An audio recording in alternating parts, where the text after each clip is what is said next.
Sejam todos muito bem-vindos a mais um episódio do MastoCast, esse podcast que traz mulheres inspiradoras para compartilhar um pouco da história e também ensinamentos. E antes de começarmos, não esqueça de se inscrever no canal e ativar o sininho para não perder nenhum conteúdo novo. Quem está comigo agora é a Guriatá. Guriatá, ela é secretária executiva, ela é mãe do Pedro, casada, e ela é dona de um riso tão alto quanto o meu.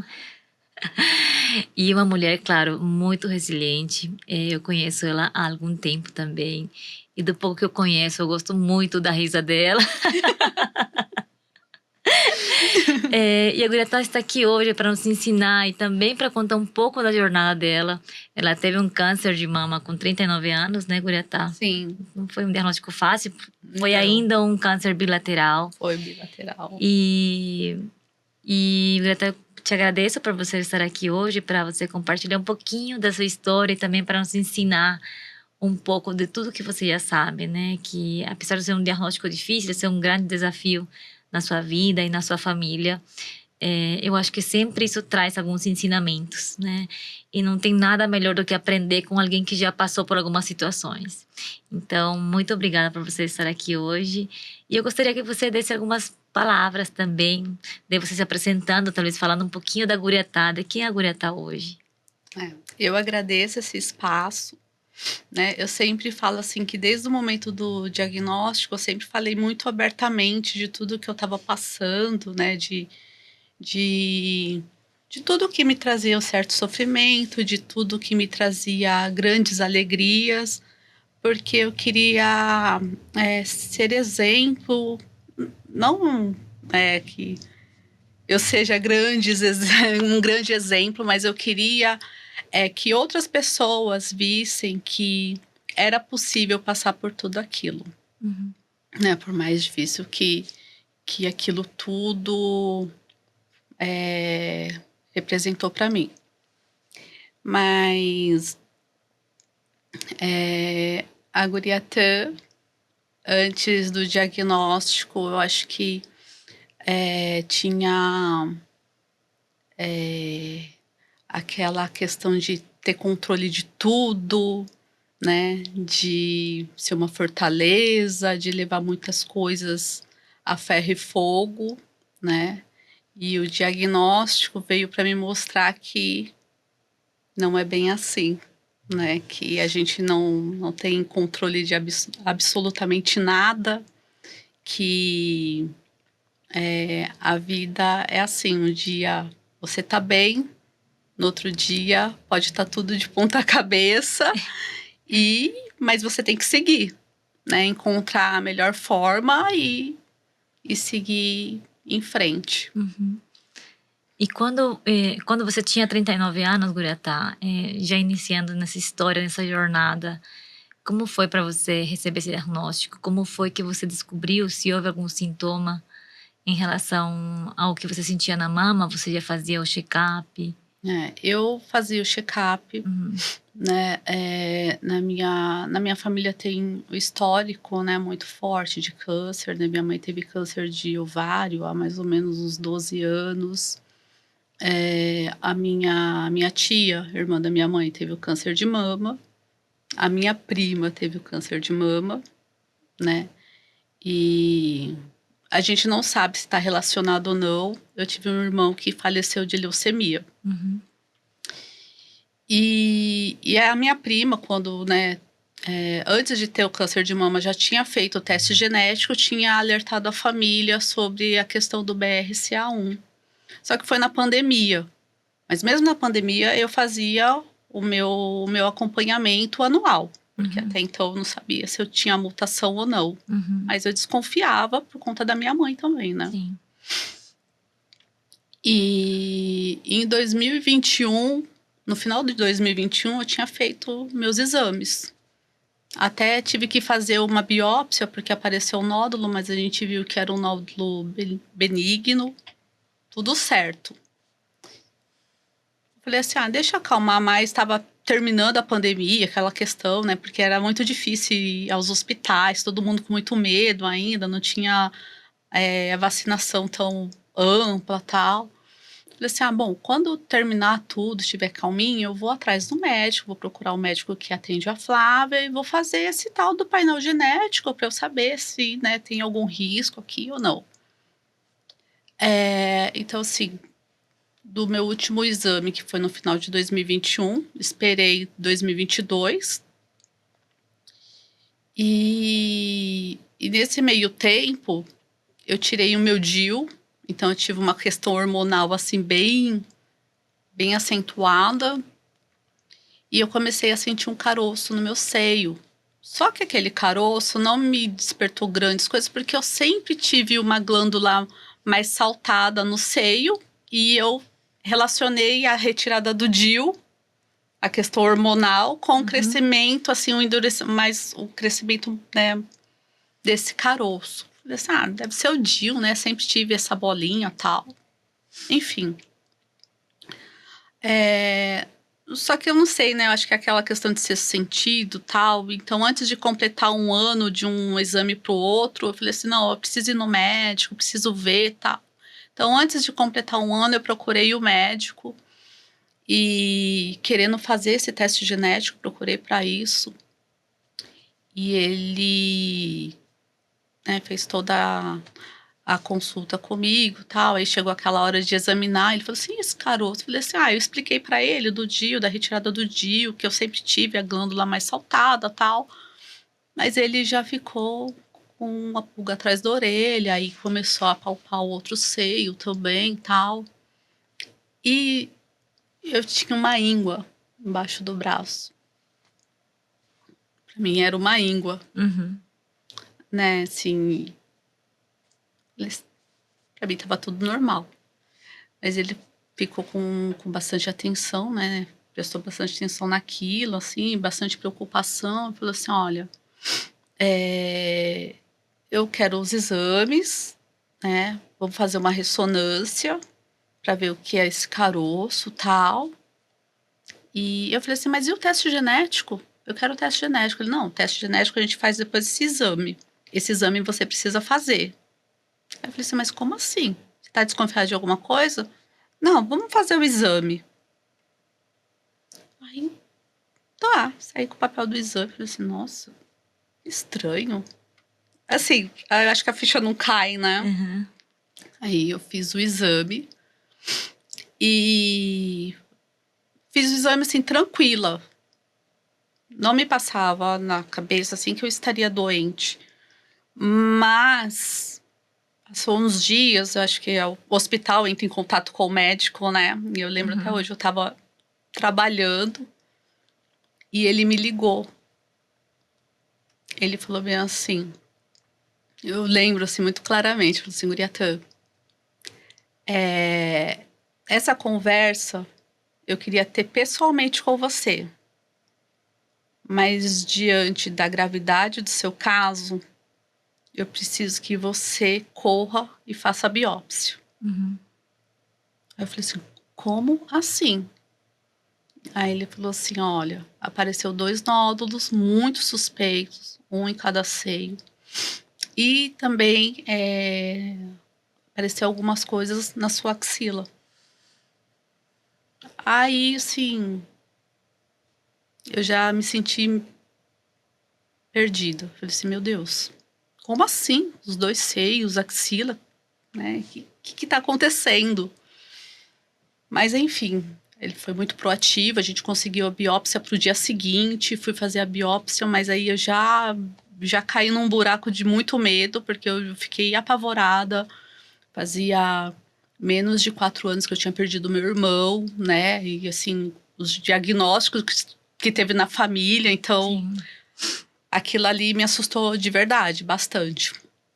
Fiz a biópsia e aí passaram uns dias, de novo, ele me ligou, eu estava trabalhando de novo. Foi a mesma cena, ele me ligou e falou assim, olha, câncer, né? São nódulos grandes, né? Tem na axila, tal. Preciso que você venha aqui o mais rápido possível pra gente conversar direitinho, tal. Assim, então tá. Mas então tá assim, muito apavorada. Eu fiquei muito apavorada. Muito, muito, muito, muito mesmo, assim. Recebi apoio de pessoas queridas que estavam ali no escritório, porque, assim, eu não estava nem um pouco preparada. Zero preparada para esse diagnóstico. Não passava pela minha cabeça, né? Eu nem sabia se eu tinha mutação, né? Sim. E aí, passado aquele desespero, vamos seguir em frente, né? Aí fui na consulta com a onco, tudo mais, vamos fazer o tratamento. Então, assim, do diagnóstico ao tratamento foram 2 semanas. Então, eu comecei tudo muito rápido, né? Sim.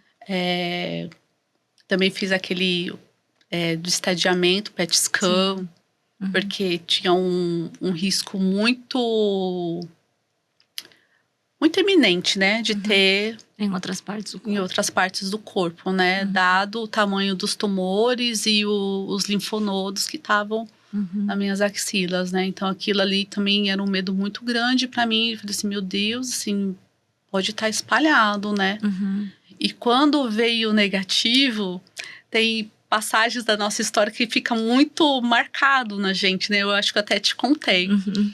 Que o médico falou bem assim para mim, o mastologista na época, falou assim, guria, você estava à deriva em alto mar. Esse exame está mostrando que a gente encontrou uma boia.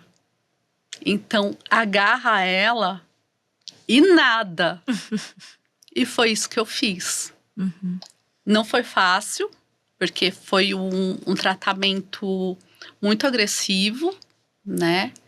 Mas eu agarrei essa boia. Guria, e quando você recebe o diagnóstico, como foi dar essa notícia para as outras pessoas, né? Que pra gente já é um impacto. Já é um grande impacto. E para você entregar isso pro filho, dar essa notícia pro marido, pra família. Assim, o primeiro momento eu tive vontade de fugir. Porque para mim foi extremamente difícil receber o diagnóstico. Mas eu estava achando extremamente difícil passar essa notícia para as pessoas que eu amo, né? E o meu marido, eu sei que ele tem uma preocupação com essa questão de doença, tal, né? Eu vi o tanto que ele sofreu porque ele conviveu, né, com o diagnóstico da minha mãe, depois do meu irmão, né, da minha prima. Então, assim, eu sei o quanto iria abalá-lo, né? Então, assim, quando eu recebi o diagnóstico, eu lembro que eu chamei um amigo, a gente foi tomar um café na padaria e eu fiquei lá umas 2 horas chorando e conversando com ele. E eu falava assim, eu não posso ir para casa, como que eu vou para casa? Como que eu vou falar uma coisa dessa? Eu não vou conseguir falar. Então, assim, eu fiquei repetindo isso, acho que umas 1000 vezes, até que eu respirei, criei coragem, falei assim, não, agora eu vou. Então, assim, eu sou uma pessoa que eu gosto muito de falar, eu falo, eu acho que é para tirar aquela tensão do meu corpo e, tipo, né, me devolver pro prumo e falar assim, não, agora vou enfrentar. E aí eu cheguei em casa e eu lembro até, aí ele falou assim, nossa, você demorou? O que aconteceu? Né, ele meio irritado, assim, porque eu não tinha mandado mensagem. Tipo, eu demorei mais de 2 horas pra chegar em casa. Ele meio irritado, assim, o que foi? Caramba, meu, você não manda mensagem, não sei o quê. Eu falei assim, calma. A gente precisa conversar. Aí ele já sentiu, né, o peso, assim, e ele falou assim, o que foi? Aí eu falei assim, a gente tem uma batalha pela frente. E, assim, eu sou chorona. Mas quando eu sei que uma pessoa vai chorar e vai sofrer com aquilo, aí eu fico durona. Porque eu sabia que ele ia desmoronar. Então ele desmoronou e eu acalmei ele. Eu falei, calma, vai dar tudo Calma, certo. Roberto. Calma, Roberto, vai dar tudo certo. Vamos junto, vamos lutar. Vai dar tudo certo.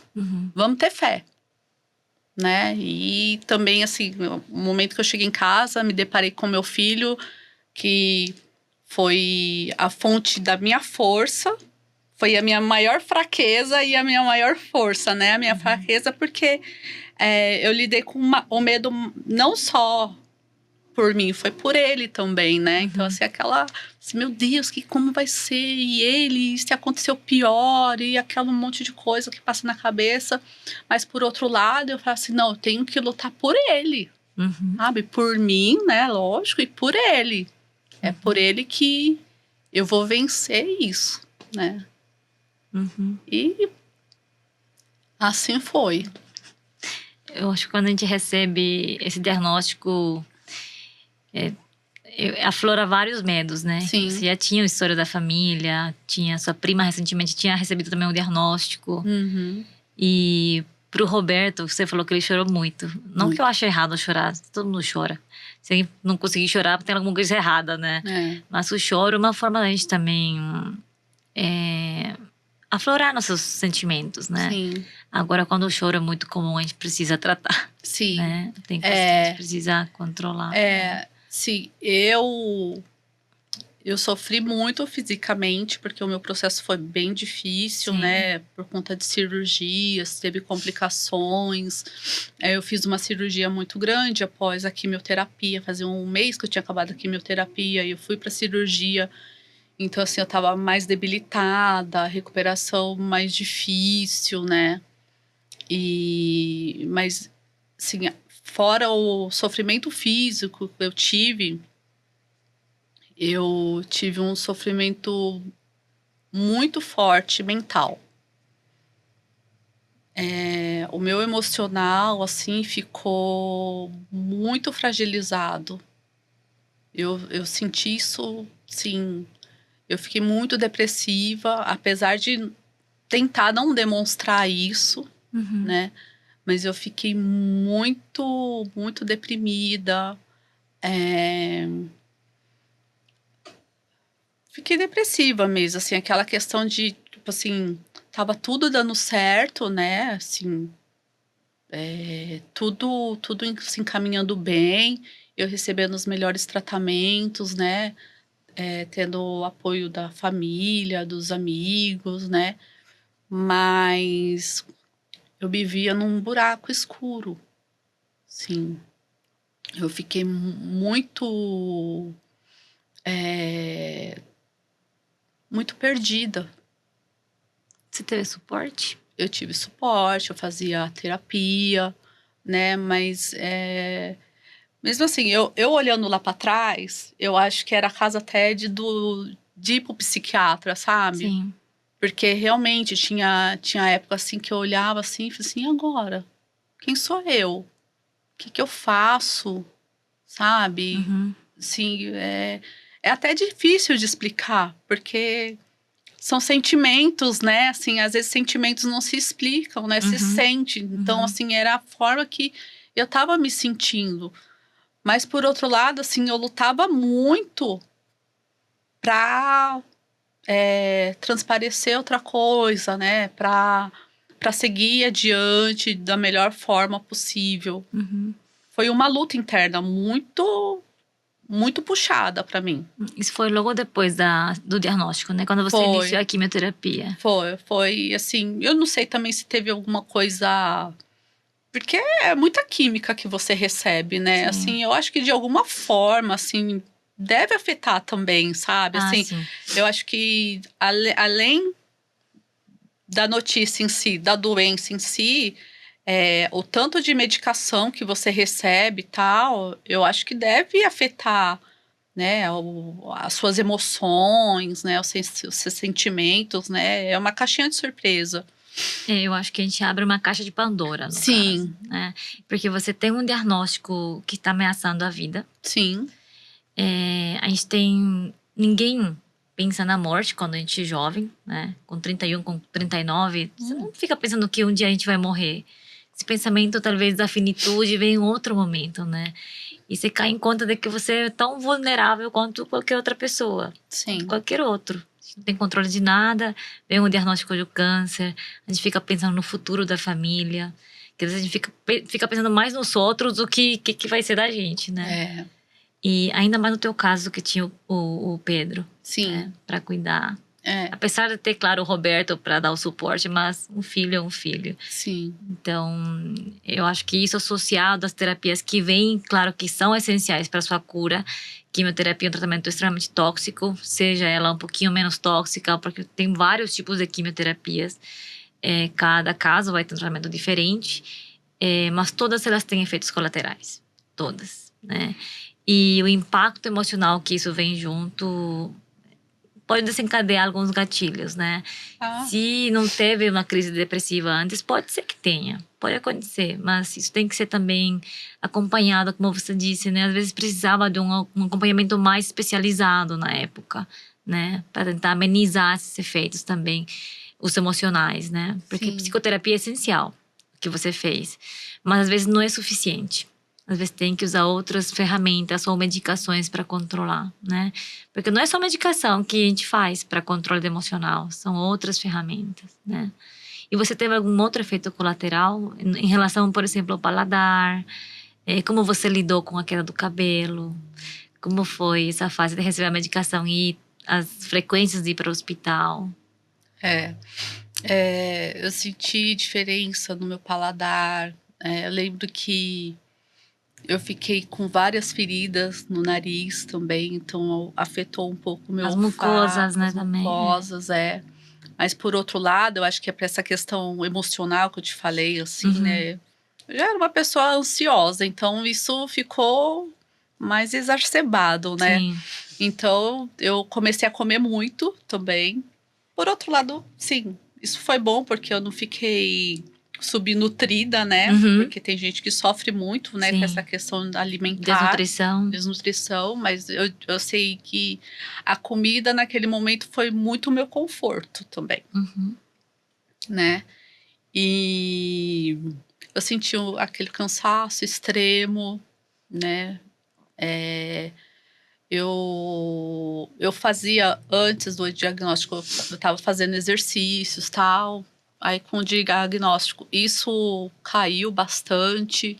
Eu continuei fazendo algumas caminhadas, tal, mas exercício de força eu não conseguia fazer. Mas, assim, tive bastante essa questão da fadiga, tive bastante enjoo, assim, eu não ficava vomitando, mas, assim, era um enjoo diferente de qualquer outro enjoo que eu tive.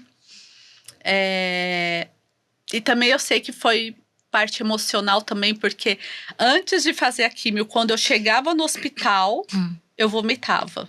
Tinha vezes que eu vomitava antes de receber a medicação.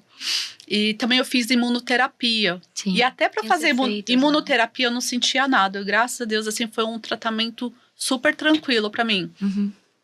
Mas eu chegava no hospital para fazer a imuno, que eu não sentia nada, mas era só pisar no hospital, eu já começava a sentir enjoo. E muitas vezes eu vomitava, assim. Então, aí antes de receber toda a medicação pro tratamento, eu pedi, me dá um Isofran, né? Me dá uma remedicação aí, senão eu vou vomitar. E teve alguma ferramenta que você usou durante essa fase da quimio para você tentar aliviar um pouquinho os sintomas? Alimentação diferente? Você falou que você já fazia algumas caminhadas, eventualmente, né? E a alimentação também não teve déficit na alimentação. Não tive. Mas eu procurava mais alimentos ácidos, né? Cítricos. Ácidos não, cítricos. Eu comia o básico, né? Arroz, feijão, legumes, salada, proteína, né? Perfeito. E a quimio, no geral, você conseguiu levar dentro dos parâmetros esperados, assim? Não teve nenhuma intercorrência, internação que precisasse? Não tive. Graças a Deus foi tudo ok, apesar de ser horrível. Não é fácil. Não é fácil, mas foi tudo ok, assim, tipo, eu saía da químio, ficava uns 3 dias, 4 dias bem baqueada, né, com esse mal-estar, com esse enjoo, o enjoo que me destruía. Era um enjoo muito forte. E depois vida normal. Uhum. Aí eu ia trabalhar, tal, mas como ainda tava com essa questão de Covid, Sim. né, assim, não tava em plena pandemia, mas ainda tinha aqueles picos, né? Sim. Então, assim, eu tive muito apoio no meu trabalho. Aí meu chefe falou assim: não, faz home office, fica de casa, né? Uhum. Tinha uma amiga também que eu trabalhava junto, ela me dava cobertura, assim, então eu tive muito apoio no trabalho. Uhum. Porque tem essa questão também, né? A gente fica muito vulnerável no ambiente de Sim. trabalho, né? Aquele Sim. temor de ser mandado embora, né? Uhum.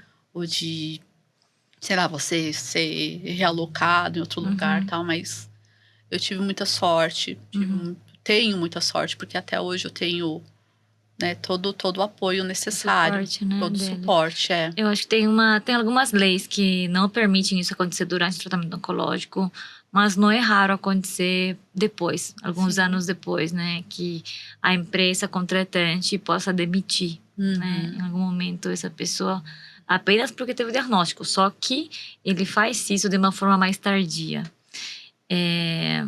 Mas tem algumas. Claro que acho que a gente vai ter que trazer uma advogada aqui para falar sobre isso, que consegue explicar um pouco melhor. Eu não tenho assim as formas muito claras, mas nenhum tipo de empresa tem o direito de demitir alguém apenas por diagnóstico de câncer. Isso não pode ser uma justificativa, né? Porque você pode entrar com um processo para essa empresa. Sim. Gurieta, aí durante a quimioterapia finalizou e vocês, no fim, já estavam indo para o caminho da cirurgia. Sim. Como foi sua tomada de decisões para definir, né, o que tipo de cirurgia você iria fazer?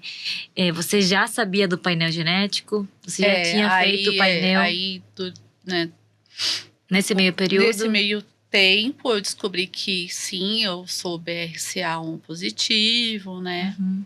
E então, aí eu tive o diagnóstico de câncer bilateral, juntando essa questão do BRCA1, assim, foi uma decisão unânime, né, de todos os médicos que me acompanhavam, que teria que fazer a mastectomia bilateral, assim, não tinha outra alternativa para mim naquele momento.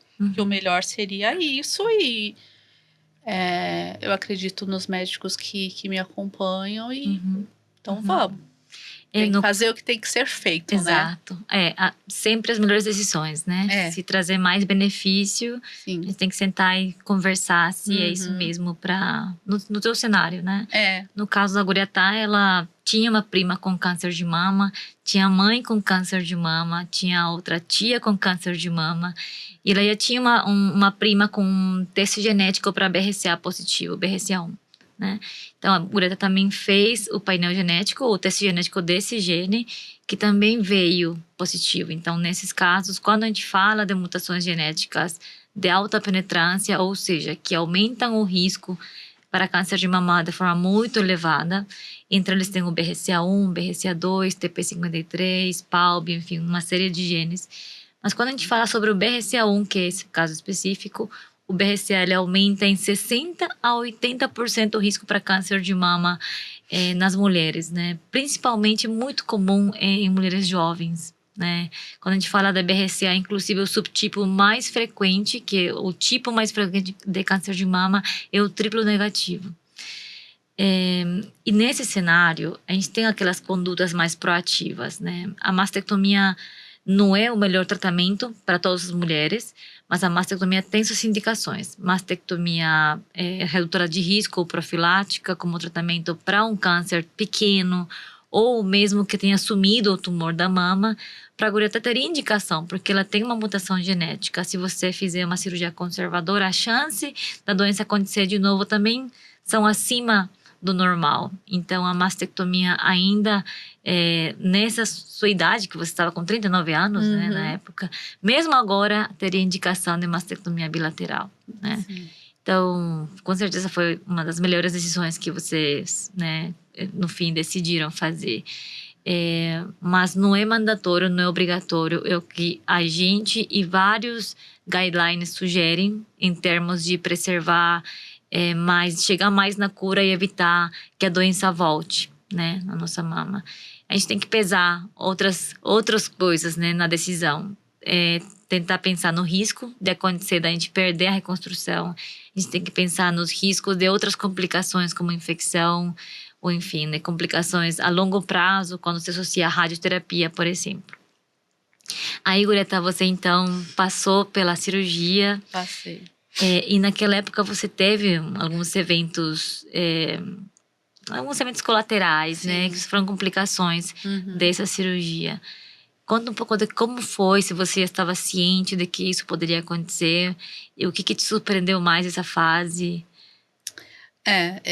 Eu estava ciente do que poderia acontecer, mas eu estava segura que estava tudo certo, tudo bem, né? Os médicos foram bem atenciosos comigo.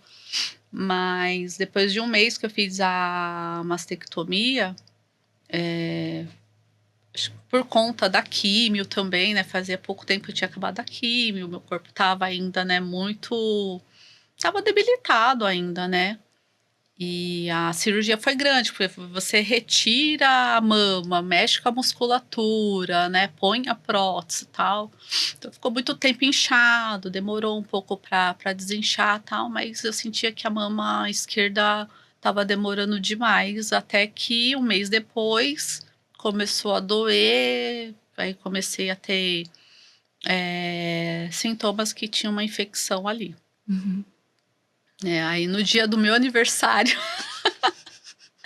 eu fui pro hospital e fiquei lá internada. Passei meu aniversário lá, mas também foi a melhor coisa, né, que tinha que ser feita, tal. Aí fiz outra cirurgia pra tirar, né, pra limpar, fazer asepsia, né. Sim, o explante, né? Não, naquele momento eu não fiz o Ah, você explante. fez a troca. Também não. Ah, tá, Eu só fiquei com a lavar. mesma prótese, mas ele fez asepsia, fez a drenagem. Entendi. Fiquei no hospital um tempo, né, recebendo os antibióticos e ok, aí ficou tudo bem, vida que segue. Uhum. Isso foi em 2023 e estava tudo bem. Até que ano passado, em outubro do ano passado, apareceu uma infecção do nada e aí sim eu tive o explante. Entendi. Aí tive o explante da mesma prótese que tinha Foi uma, dado. foi uma complicação mais tardia, então. Mais tardia. Depois de mais de um ano, né, da primeira complicação, estava tudo ok. Eu não sentia mais nada, estava tudo normal. Uhum. E do nada, assim, foi uma época um pouco turbulenta na minha vida pessoal, assim, eu acho que muito estresse, eu não sei se isso tem alguma correlação, eu acredito que sim, porque foi uma época muito, muito tensa para mim, então acho que algum desequilíbrio ali no meu organismo e a infecção Uhum. apareceu, aí foi uma infecção bem forte, fui parar na UTI, Uhum. né, assim, tava com quadro de sepse, o que me assustou novamente, né, porque Sim. eu tive uma perda familiar por conta de sepse, eu fiquei bem, bem assustada. Uhum. Mas deu tudo certo, lutei o que, né, a luta que tinha que ser ganha ali naquele momento. Então, mais uma vez ganhei, ficou tudo certo, ficou Uhum. tudo bem. Só que perdi a prótese, né? Então eu fiquei só com uma prótese, o outro não. E aí surgiu, né, a questão, né, da reconstrução. Falei assim, Uhum. agora vamos partir para a reconstrução. Greta, e como você se vê hoje? Assim, nós passamos por uma fase, então, de falha da reconstrução de um lado. Então, existe uma simetria, né, nas mamas. Como sua visão sobre isso? Como você trabalhou isso e quais são os seus planos mais para frente? É, eu acredito que eu trabalho da melhor maneira possível, né? Eu vivo uma vida normal, trabalho, cuido de casa, cuido da família, do meu filho, faço minhas coisas, socializo, uso a roupa que eu quero, né. Então, assim, eu tento levar isso da melhor maneira possível. É legal? Não, não é legal. Mas também, assim, eu não posso ficar vivendo em cima disso, entendeu? Assim, tornar isso um limitador para mim, depois de tudo que eu já passei, né? Uhum. Então, assim, eu acho que eh, as minhas marcas, as minhas cicatrizes também eh, são o reflexo da minha força, Uhum. né? Então, assim, como a minha prima falou, assim, eu vou pra praia, eu coloco meu biquíni, coloco minha blusa e vida que segue, né. Uhum. Mas, assim, eu tenho o desejo de fazer uma reconstrução, né, de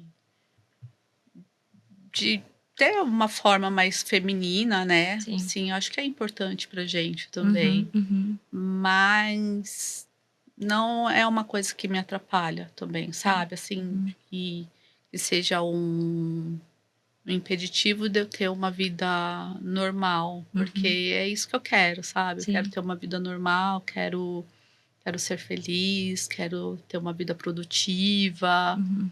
né, quero estudar, quero trabalhar, quero cuidar do meu filho, quero brincar, quero me divertir, Uhum. e eu acho que é isso que é o mais importante, sabe. Uhum. Acho que muita gente tem o preconceito de quem passou pelo câncer de mama ter algumas limitações, né. Você se vê com alguma limitação? Não, eu Limitação não física? não, eu não me vejo nem um pouco limitada, né, e eu agradeço Uhum. muito por isso, assim. A única coisa que eu quero, assim, é acabar com história hospitalar. A reconstrução tá demorando. Não é que a reconstrução tá demorando, assim, é porque foi uma história longa, né, de Sim, hospital, assim, eu passei já por 6 ou 7 cirurgias ao longo de 3 anos, então, assim, sim. né, é uma história É longa, hospitalar é cansativo. cansativo, né, traz dor física, aquela questão de você ter que se recuperar, tal. Então eu quero, sim, o que eu desejo hoje é viver sem hospital, Sim, apenas seguimento. apenas É. segmento, né, assim. Uhum. Mas, eu tô confiante, né, eu tenho você comigo, né, eu tenho minha onco comigo também, que Sim. sempre me deu total atenção, Uhum. então assim, tá tudo certo. Greta, e o que você deixaria de mensagem para alguém que talvez esteja enfrentando alguma jornada semelhante? Para aquelas mulheres que estão passando um diagnóstico recente de câncer, ou para alguém que já passou e ainda está nessa luta assim emocional, né? De por que isso aconteceu comigo. O que eu digo é que tem vida após o câncer, que é possível, né, que é uma luta árdua, é uma luta difícil, né.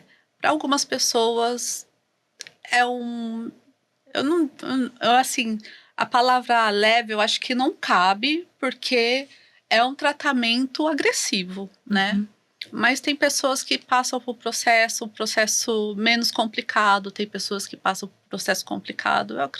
Eu achei que o meu processo foi um pouco complicado, mas eu conheço pessoas que têm um processo muito mais complicado, então assim, mas isso não apaga, a dor, o medo, né, a insegurança de ninguém. Eu Uhum. acho que os sentimentos têm que ser sentidos, o Uhum. choro tem que ser chorado, mas Uhum. depois de um choro vem um riso, uma risada, sabe, porque Uhum. é possível ter essa vitória, né. Hoje a gente dispõe de bastante tratamento, tecnologias, bons médicos, bons hospitais, então o que eu desejo para essas mulheres é que elas lutem, se cuidem, cuidem do corpo, cuidem da cabeça e que tenha uma vitória tão legal e tão boa quanto a minha. E muita fé, e muitos muita fé, risos. muita fé, muita fé. Eu me apeguei muito, a minha família se apegou muito, né?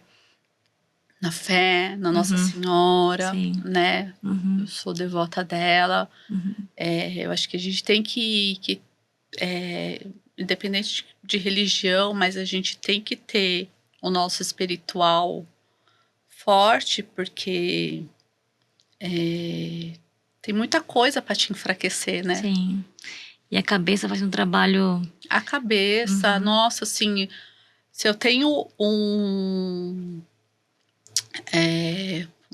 como posso dizer? Se eu tenho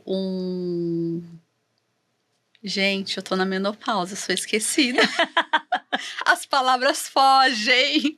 Um conselho, se eu tenho um conselho para dar, porque eu sofri muito com essa questão psicológica, emocional, é cuidar da cabeça, cuidar do emocional.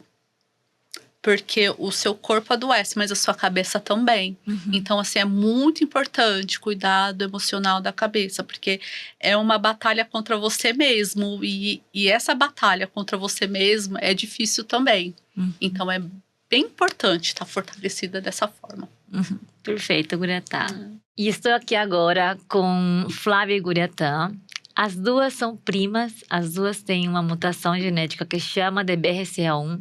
As duas são quase minha família, elas são primas Rodrigues, mas também elas são minhas pacientes. E nós estamos aqui hoje para compartilhar um pouco de todo esse processo que a gente vem, desde que a gente se conhece, né? Sobre nossa jornada juntas, pós-câncer de mama. E eu queria que vocês compartilhassem um pouco da história de vocês em relação, principalmente, da mutação genética, né, Flá e Guratá? Eu acho que esse foi foi o que hoje é o motivo do diagnóstico que a gente teve, né, Sim, de câncer sim. de mama. Como foi para vocês lidar com o BRCA1, com o BRCA, com alteração genética, pensando que é da família, né? Como foi para Flávia, como foi para Guratá? O que você acha, Flá? Como é para você pensar assim que isso aí vem de outra geração? Como isso vem e como na família isso está sendo aceito ou não aceito? Como a família está lidando com a questão de que isso é possível ter em todos os filhos e gerações? De início é assustador. Você pensar na dimensão que você pode levar isso para outras gerações. Ainda mais nós duas, a gente tem filhos. E é você pensar mesmo como que eu vou lidar, como que eu vou apresentar isso pro meu filho. Para quem já tá aqui, muitas vezes, por ser assustador, a pessoa nega. Sim. Então, depende muito do perfil, assim. Eu tenho 2 irmãos e meus irmãos não querem conversar sobre isso, não querem mexer nisso. E se acontecer, vai acontecer. Mas eu tenho 2 irmãos homens que, apesar do risco, é um risco menor. Porque ali, um risco de câncer de mama, ele é menor.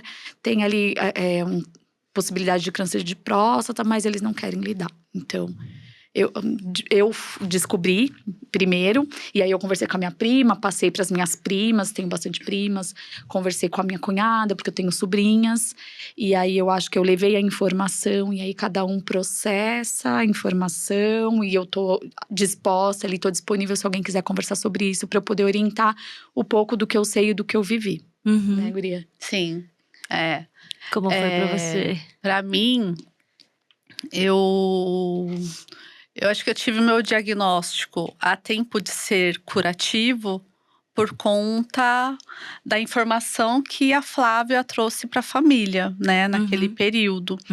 Porque meus exames estavam em dia, mas eu corri um pouco mais por conta dessa questão, né, sobre BRCA1, não sou, tal.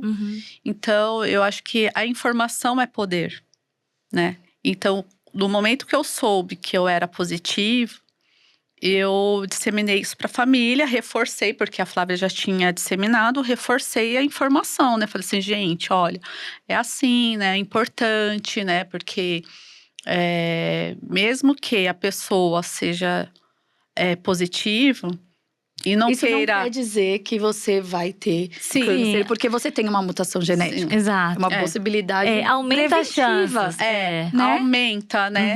Aumenta Mas, muito. Isso. Mas não é absoluto. Não é 100% dos absoluto, casos. mas eu acho que é importante você ter o poder dessa informação para que você tenha decisões, Sim. né? Ou operar, ou ter um Também não são segmento, fáceis, né? ou ter um Sim. segmento mais de perto, né? Sim. Fazer seus exames com mais regularidade, né? Com menor espaço de tempo. Uhum. Então, eu acho que essa questão é muito importante, né? De você ter essa informação na mão. Uhum. E, assim, eu tive uma irmã que teve o teste positivo, que, infelizmente, mas felizmente ela tem essa informação, né? Ela pôde ter essa informação para que ela tenha planos de como minimizar, né?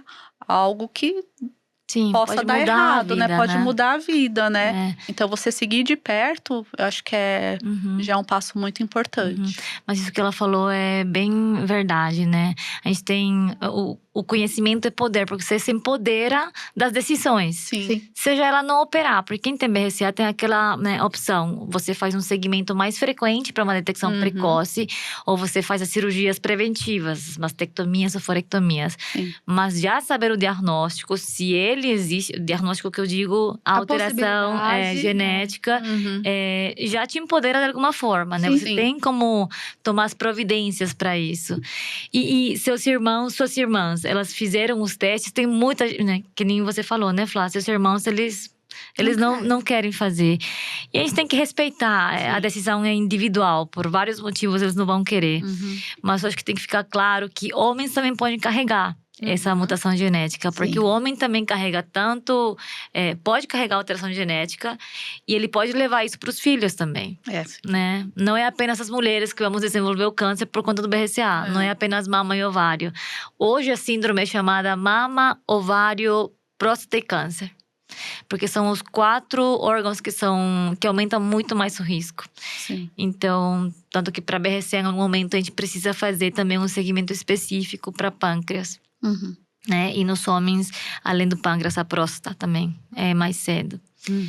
E nunca é fácil, né? Essa questão do BRCA, assim, ninguém também quer ficar com medo pensando se tem a possibilidade de ter, enfim.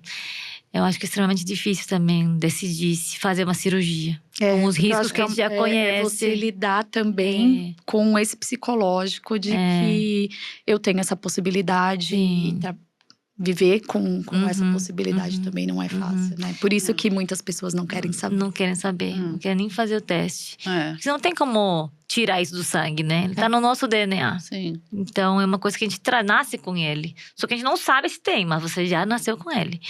Então, olha a importância de saber, né? Não tem como você tirar o seu BRCA do sangue. É aquela coisa, né, que as pessoas falam, eu não vou no médico porque ficar procurando doença. Não, muito pelo contrário. Se você tem a informação, você consegue evitar ali, minimizar um risco. Ter um diagnóstico precoce que vai mudar todo o cenário. Sim, né? Sim, com certeza. E… Bom, foi diante desse BRCA que também acontece o câncer. E foi um diagnóstico que talvez… uniu um pouco a história de vocês também, né? Com certeza. Como foi? Como vocês enxergam isso, assim? Como essa… Eu diria a frequência, talvez, esse vínculo de vocês depois do diagnóstico do câncer.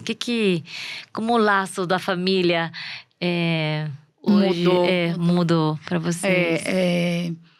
Na adolescência, a gente era bem próxima, né? A gente saía juntos, fazia muitas coisas. E com a rotina adulta, e trabalho, e filho, a gente foi se afastando e falava ali pontualmente.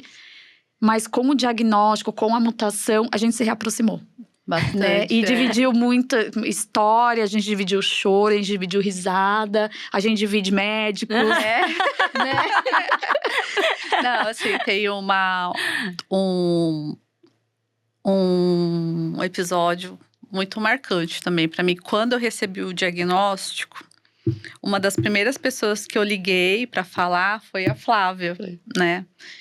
E assim, eu estava desesperada, que eu fiquei muito desesperada. E ela falou assim, caramba, não sei o quê, fala um monte de palavrão. Né? E eu falei É o meu assim, jeitinho. o jeitinho fofo dela. Aí eu falei assim, ai, Flávio, o que eu faço? Não sei o quê, como eu faço? Eu não sei. Aí ela falou assim, você quer que eu vou aí? Você tá em casa? Você tá em casa? Eu falei assim, tô. Ela falou assim, eu vou aí. Eu falei assim, tá bom. E ela foi, assim. O que eu ia fazer? Eu não sabia. Mas eu falei, ela precisa de apoio. Aí Eu na hora, preciso ir lá. sabe assim, mas na hora que eu abri a porta e a gente se abraçou, né? E chorou junto, né? Eu tô quase chorando de novo, lembrando. Mas ali, assim, porque a Flávia, pra mim, ela representa a força e a cura, né? Assim, olhar pra Flávia, eu, naquele momento, eu doente, e a Flávia, ela passou por tudo, né? De uma maneira diferente, mas por tudo que eu passei e ver ela bem, forte, feliz, né? Saudável. Quando eu vi aquilo e ela me abraçou, aquilo para mim foi mais do que um conforto. Foi um suspiro de vida, sabe? Assim, eu falei assim, não, ela tá aqui e eu vou estar aqui também, sabe? Assim, eu vou passar por isso como ela passou. E ela foi um pilar para mim durante todo esse período. Foi um pilar pro meu marido, né? Várias vezes meu marido falava assim, Flávio, o que eu faço? O que ela vai sentir? Ele ligava desesperado, chorando. Berto, calma, calma. Mas assim, ele procurava nela, assim, a melhor forma dele cuidar de mim, né? Falar assim, o que eu faço? Ele pedia conselho, o que eu posso fazer? Eu não tenho nada pra fazer. Eu falei, não, você tem muita coisa que você pode fazer. Sim. Então assim, a Flávia foi tudo isso pra mim, né? Então,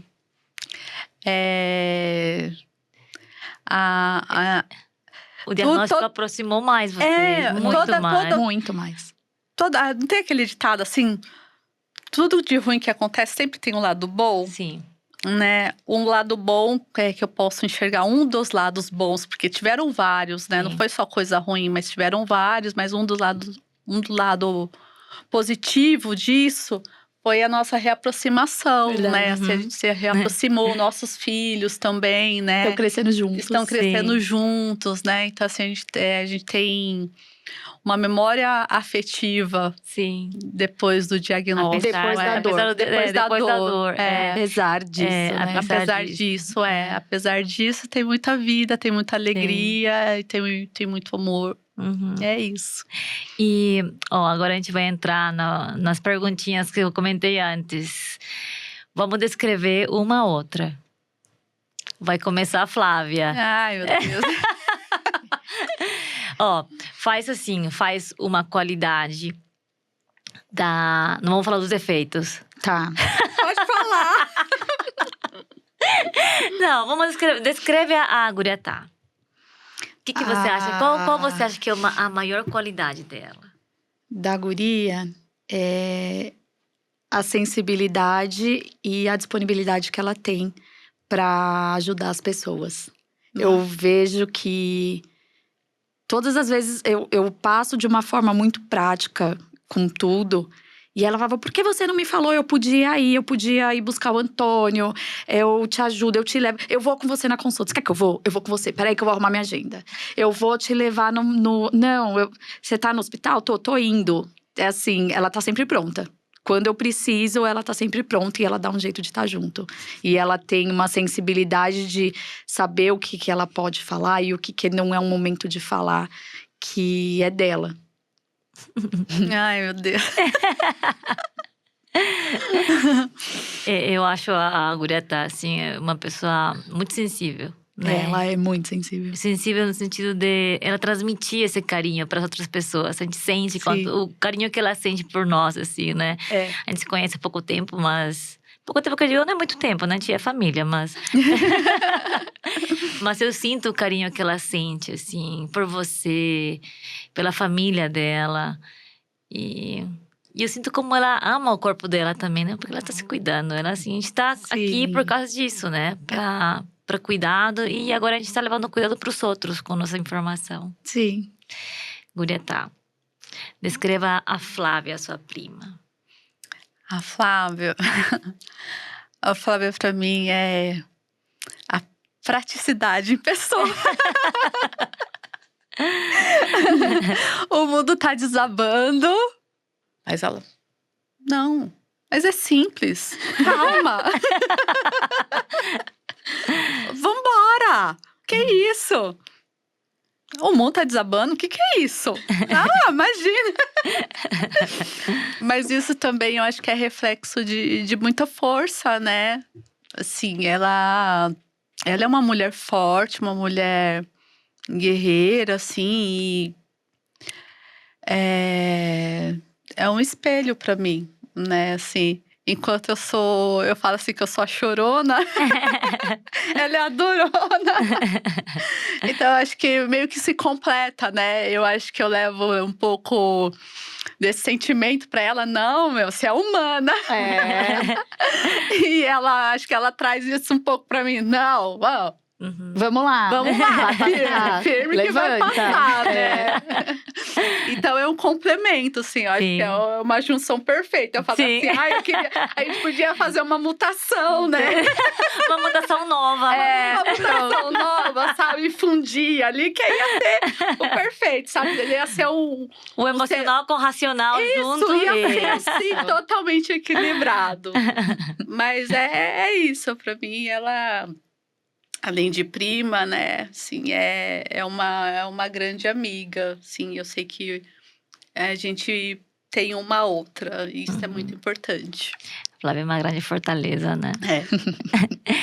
Não que a gente não tenha nossas fragilidades, né, Flávia? Sim, todo mundo tem, com mas certeza. a gente tem que Tem que ter coragem pra ter enfrentar. coragem, Tem que né? ter coragem. Força, coragem, pra gente seguir em frente. Eu acho Porque que no fim tudo- das contas, a vida continua, né? Eu acho que é tudo Continua. coragem, né? Eu acho que você tem coragem. Você tem que ter coragem para lutar, você tem que ter coragem para se mostrar vulnerável também, né? Sim. Porque nem todo mundo entende, né, a sua, digamos, dureza, né? A sua postura mais séria, mais afirmativa. Mas também nem todo mundo entende quando você se mostra vulnerável. Sim. Né? Porque é difícil você se mostrar vulnerável para as Muito. pessoas. Tem que ter coragem, Tem né? que ter coragem também, Sim. sabe? Tem que ter coragem para Sim. chorar, né? Muita resiliência, né? É Pra muita se mudar, resiliência. pra mudar de cenário. Porque do nada a vida muda também.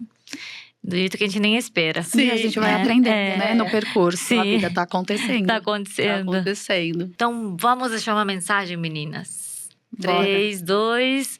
Muita força e coragem.